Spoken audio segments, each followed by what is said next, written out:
Hello everyone, स्वागत है आप सभी का मेरे चैनल सिलेक्शन 100% पर।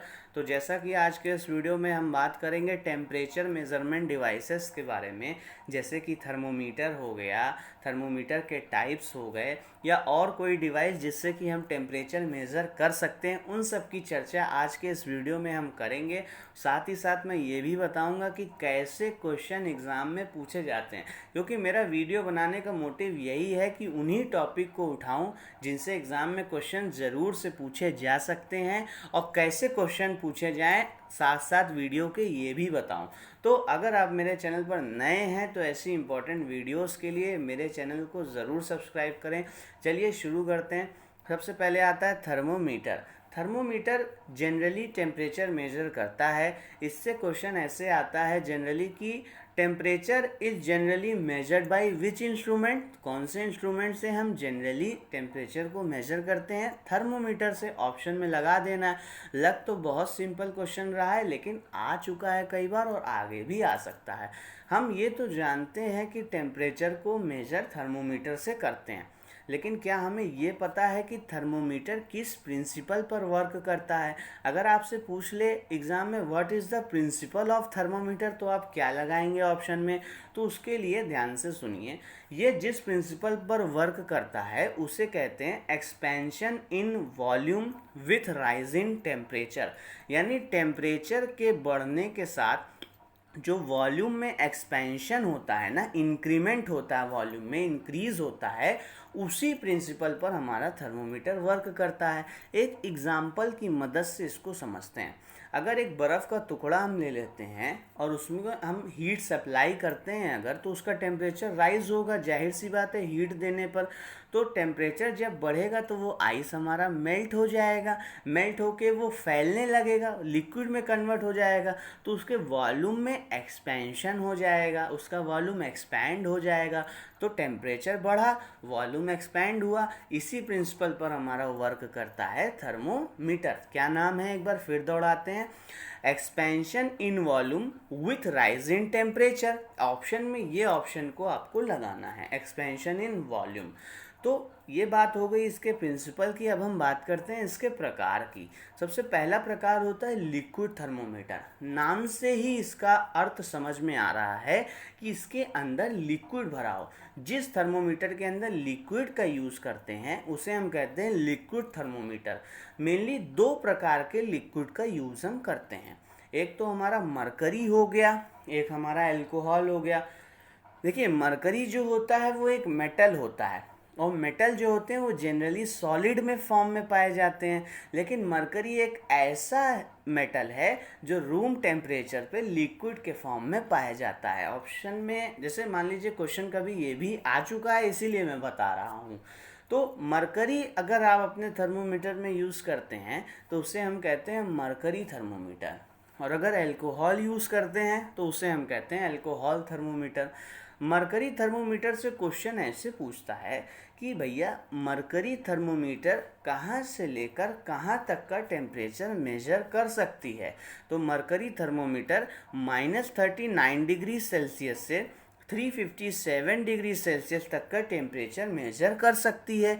दूसरा क्वेश्चन मरकरी थर्मोमीटर से पूछता है कि मरकरी का फ्रीजिंग पॉइंट क्या होता है। -39 डिग्री सेल्सियस होता है। या पूछ सकता है कि मरकरी का बॉइलिंग पॉइंट क्या होता है, तो वो 357 डिग्री सेल्सियस होता है। नेक्स्ट है हमारा एल्कोहल थर्मोमीटर। इसमें हम एल्कोहल नामक लिक्विड का यूज़ करते हैं। ये हमारा जो टेम्परेचर मेजर कर सकता है वो -115 डिग्री सेल्सियस से 78 डिग्री सेल्सियस तक मेजर कर सकता है। टेम्परेचर रेंज ज़रूर नोट करना है हर थर्मोमीटर की, क्योंकि किसी भी थर्मोमीटर की टेम्परेचर रेंज ज़रूर पूछ सकता है। तो अल्कोहल थर्मोमीटर यहाँ से यहाँ तक का टेम्परेचर मेजर करता है।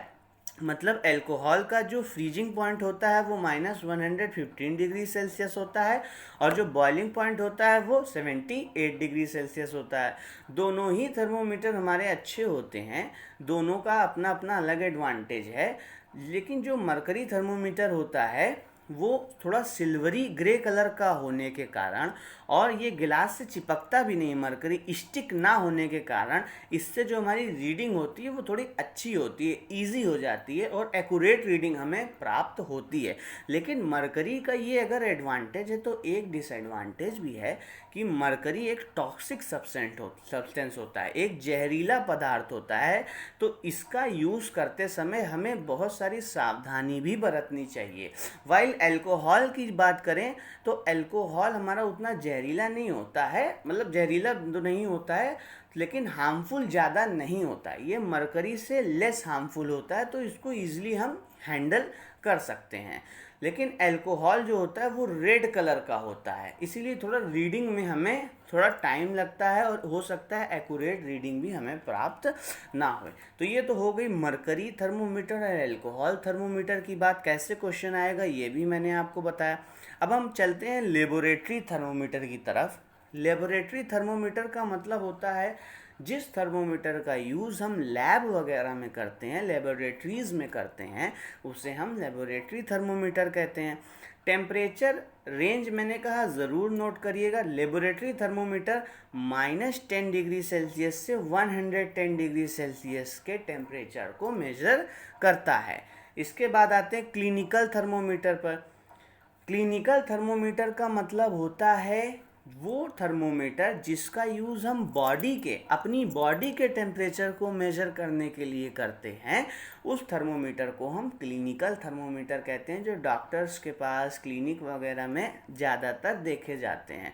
अब तो वैसे सामान्यतः जनरली डिजिटल थर्मोमीटर यूज़ होने लगा है, लेकिन पहले यही थर्मोमीटर यूज़ हुआ करता था। जो क्लिनिकल थर्मोमीटर होता है वो जनरली मरकरी वाला ही होता है, उसमें मरकरी ही भरी रहती है। ये यहाँ पे मैंने फिगर भी बनाया है लेबोरेटरी थर्मोमीटर का और क्लिनिकल थर्मोमीटर का। ये जो क्लिनिकल थर्मोमीटर होता है इसका जो टेम्परेचर जहाँ से जहाँ तक ये होता है वो लगभग होता है 95 डिग्री फ़ारेनहाइट से लेकर 110 डिग्री फ़ारेनहाइट तक। अब यार किसी को बुखार होता है तो उसके लिए मेज़र करने के लिए 110 डिग्री फ़ारेनहाइट तक इसकी स्केल जो है वो काफ़ी है, क्योंकि ज़्यादा लोगों को बुखार कितना होता है 103, 4, 5 इतना तक हो सकता है, इससे आगे नहीं होता है। और जो नॉर्मल ह्यूमन बॉडी टेम्परेचर होता है वो 98.6 डिग्री फ़ारेनहाइट होता है।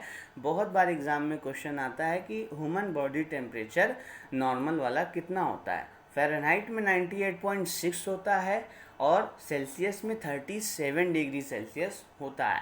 ये फ़ारेनहाइट और सेल्सियस में हम कन्वर्ट भी कर सकते हैं एक रिलेशन की हेल्प से, जिसके ऊपर मैंने वीडियो बनाया है, उसका लिंक मैंने डिस्क्रिप्शन में दे दिया है, तो उसको देखकर आप सीख सकते हैं कि कैसे एक टेम्परेचर की स्केल से दूसरे टेम्परेचर में हम कन्वर्ट करें। चलिए हम आगे बढ़ते हैं। इसके बाद आता है हमारा गैस थर्मोमीटर। इसके भी नाम से इसका अर्थ साफ साफ पता चल रहा है कि इसके अंदर गैस का इस्तेमाल किया गया है। जिसमें गैस का यूज़ करते हैं उसे हम कहते हैं गैस थर्मोमीटर। मतलब ये किस प्रिंसिपल पर वर्क करता है, गैस के वॉल्यूम में एक्सपेंशन होगा, किसी गैस के वॉल्यूम में एक्सपेंशन होगा जब उसका टेम्परेचर राइज किया जाएगा। इस प्रिंसिपल पर ये बेस्ड होता है। अब ये जो constant volume hydrogen gas thermometer होता है ये स्टैंडर्ड गैस थर्मोमीटर है। हमेशा क्वेश्चन एग्ज़ाम में इस तरह आ सकता है या आया भी हुआ है कि स्टैंडर्ड गैस थर्मोमीटर इनमें से कौन सा है। तो constant volume hydrogen gas thermometer is standard gas thermometer. Standard कहने का अर्थ किसी को क्या होता है, स्टैंडर्ड का मतलब होता है कि ये चीज़ अगर स्टैंडर्ड है तो इसी चीज़ की हेल्प से हम इसी चीज़ को मतलब सेम टाइप की चीज़ को बनाएंगे।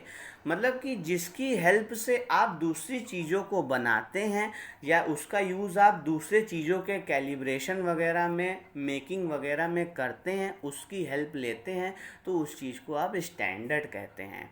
तो standard gas thermometer is hydrogen gas thermometer. अब ये कहाँ तक का मेजर टेम्परेचर कर सकता है, टेम्परेचर कितना मेजर कर सकता है, 500 डिग्री सेल्सियस तक का टेम्परेचर ये मेज़र कर सकता है, up to 500, very high temperature है। नोट करने वाली बात यह है कि इसके अंदर जो हाइड्रोजन भरी है अगर उसको नाइट्रोजन से रिप्लेस कर दिया जाए, मतलब उसमें नाइट्रोजन भर दिया जाए, तो ये 500 डिग्री सेल्सियस तक नहीं, 1500 डिग्री सेल्सियस तक के टेम्परेचर को भी मेजर कर ले जाएगा। बहुत इंपॉर्टेंट थर्मोमीटर है। नेक्स्ट है प्लेटिनम रेजिस्टेंस थर्मोमीटर। इससे तो आज तक एक ही क्वेश्चन आया है और आगे भी हो सकता है वही आए कि ये कहाँ से कहाँ तक का टेम्परेचर मेजर कर सकता है, मतलब इसकी रेंज क्या है। वो है -200 डिग्री सेल्सियस से लेके 1200 डिग्री सेल्सियस तक। बस यही हमें इस थर्मोमीटर के बारे में जानने की ज़रूरत है। नेक्स्ट हम बात करते हैं कुछ अदर डिवाइसेस की जिसकी हेल्प से भी हम टेम्परेचर को मेजर कर सकते हैं, जैसे कि हमारा थर्मोकपल। थर्मोकपल क्या होता है? अगर हम दो अलग अलग प्रकार के मेटल्स को लेकर आपस में ज्वाइन कर दें तो जो हमारा एक सब्सटेंस, एक अरेंजमेंट तैयार होता है उसे हम थर्मोकपल कहते हैं। क्या कहते हैं? थर्मोकपल। अब जहाँ पे दोनों मेटल ज्वाइन किए हैं, मेटल्स को अलग अलग हीट सप्लाई करके, अलग अलग अमाउंट की हीट देके, उनके जो जंक्शन है, जंक्शन का मतलब होता है जहाँ पर वो मिले हैं, जहाँ पर वो ज्वाइन हुए हैं, वहाँ पे एक टेम्परेचर डिफरेंस क्रिएट कर देते हैं। क्या क्रिएट कर देना है? टेम्परेचर डिफरेंस, जिसकी वजह से हमारा वहाँ पर एक ईएमएफ प्रोड्यूस हो जाता है। ईएमएफ का मतलब होता है इलेक्ट्रोमोटिव फोर्स, और इसको हम कहते हैं थर्मो इलेक्ट्रिक ईएमएफ के नाम से भी जानते हैं। तो इस ईएमएफ की हेल्प से हम टेम्परेचर को मेजर कर सकते हैं। सिंपली हमें ये याद रखना है फ्रेंड्स, एग्ज़ाम में क्वेश्चन ऐसा आता है कि थर्मोकपल नाम का जो डिवाइस होता है वो इनमें से कौन सी क्वांटिटी को मेजर करने के लिए यूज़ किया जाता है। तो आप आज जान गए हैं कि थर्मोकपल नाम का डिवाइस टेम्परेचर को मेजर करने के लिए यूज़ किया जाता है। इस इफेक्ट को, जो थर्मोकपल में इन्वॉल्व होता है इफेक्ट, उसे हम सीबेक्स इफेक्ट कहते हैं, क्योंकि इसको सीबेक नामक वैज्ञानिक ने 1923 में डिस्कवर किया था। नेक्स्ट आता है टोटल रेडिएशन पायरोमीटर। एक क्वेश्चन हमेशा ही एसएससी, जेई, आरआरबी, जेई वगैरह के पेपर में हमें देखने को मिलता है इस पॉइंट से, टोटल रेडिएशन पायरोमीटर से, कि टोटल रेडिएशन पायरोमीटर का यूज़ हम कहाँ करते हैं। तो सबसे पहले जान लीजिए कि जहाँ बहुत ज़्यादा टेम्परेचर को मेज़र करना होता है, वेरी हाई टेम्परेचर को मेज़र करना होता है, तो वहाँ हम जिस डिवाइस को यूज़ करते हैं उसका नाम है टोटल रेडिएशन पायरोमीटर। तो एग्ज़ाम में क्वेश्चन ऐसे पूछता है कि बहुत हाई टेम्परेचर को इनमें से किस डिवाइस की हेल्प से मेज़र किया जाता है, तो टोटल रेडिएशन पायरोमीटर की हेल्प से मेज़र किया जाता है। बहुत ज़्यादा टेम्परेचर से आशय है कि ये जैसे सूर्य का टेम्परेचर हो गया, तारों का टेम्परेचर हो गया, सन का, स्टार्स का, बड़े बड़े जो बॉडी है जिनका टेम्परेचर बहुत ज़्यादा है, उनके टेम्परेचर को मेज़र करने के लिए इस डिवाइस का यूज़ हम करते हैं। सन का टेम्परेचर जो होता है वो सरफेस पे 6000 डिग्री सेल्सियस होता है। ये क्वेश्चन हमेशा, जैसे रेलवे के एग्ज़ाम में तो जैसे बार बार पूछता ही रहता है कि सन का टेम्परेचर सरफेस पे कितना है, 6000 डिग्री सेल्सियस। सेंटर पे कितना होता है, लगभग 15 मिलियन डिग्री सेल्सियस होता है। 1 मिलियन में 10 लाख होते हैं, तो सोचिए कितना होगा। तो ये हो गया हमारा टोटल रेडिएशन पायरोमीटर। ये जो वर्क करता है ना, ये रेडिएशन की हेल्प से वर्क करता है। ये रेडिएशन के टेम्परेचर को मेज़र करके टेम्परेचर बताता है। अब जाहिर सी बात है, अगर सन का टेम्परेचर हमें मेजर करना है तो हम सन पे जाके तो करेंगे नहीं। सन से जो आने वाली रेडिएशंस होती हैं उनको ये डिटेक्ट करके उनका टेम्परेचर मेजर करके हमें सन का टेम्परेचर बताता है। और ये जो मेजर करता है टेम्परेचर 800 डिग्री सेल्सियस के ऊपर मेजर करता है। मतलब अगर इस डिवाइस का हेल्प लेना है तो मतलब उस बॉडी, जिस बॉडी का टेम्परेचर मेजर करना हो उसका टेम्परेचर कम से कम 800 डिग्री सेल्सियस तो होना चाहिए। ये जो हमारा डिवाइस होता है टोटल रेडिएशन पायरोमीटर, ये वर्क करता है स्टेफेंस लॉ के प्रिंसिपल पर। तो अगर एग्ज़ाम में क्वेश्चन आता है कि ये किस प्रिंसिपल पर वर्क करता है टोटल रेडिएशन पायरोमीटर, तो स्टेफेंस लॉ के प्रिंसिपल पर वर्क करता है। तो ये था हमारा आज का डिस्कशन थर्मोमीटर्स के ऊपर और कुछ अदर डिवाइसेस के ऊपर। होप करता हूँ कि आपको ये समझ में ज़रूर आया होगा और कैसे क्वेश्चन आते हैं ये भी आपको समझ में आया होगा। तो आपका क्वेश्चन अगर आएगा इस टॉपिक से तो आप इसको ज़रूर कर जाएंगे, ये ऐसी हम उम्मीद करते हैं। तो ऐसी वीडियोस के लिए मेरे चैनल को ज़रूर सब्सक्राइब करें। Thank you.